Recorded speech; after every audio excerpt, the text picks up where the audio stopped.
की आता खूप यशस्वी. आता गल्ली बोळामध्ये ते मल्टी लेवल मार्केटिंग करणारे आलेत.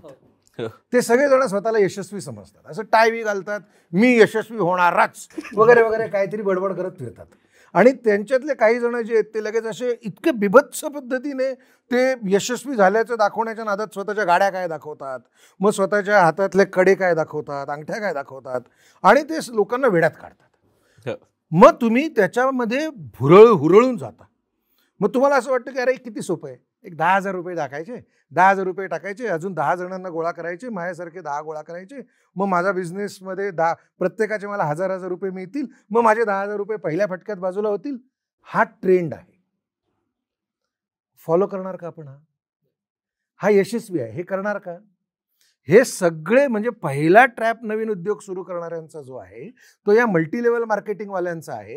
हे चोर लोक आहेत, फ्रॉड आहेत, आउटराईट फ्रॉड आहेत.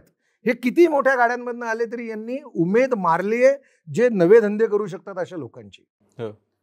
मग आपण जर का असं म्हणायला लागलो की हे चालतं आहे म्हणून आपण इथून सुरुवात करू आणि कुठल्या तरी MLM ला जॉईन होऊन ते कॉन्फरन्स आणि ते सगळं मोटिवेटेड वातावरणामध्ये धंदे करू. म्हणून मला पुन्हा एकदा माझं म्हणणं आहे, मला चित्र काढता येतं का? माझ्या गावात मी आंधळ्यांच्या गावात राहत असेल आणि मला चित्र काढता येत असेल तर काय धंदा करू नको? मी डोळस लोकांचं गाव शोधायला जाईन. सो मूळ काय? मला असं वाटतं की तुमच्या दोघांचे याच्यात की मी यशस्वी होतोय आणि मला हा धंदा आवडत नाही.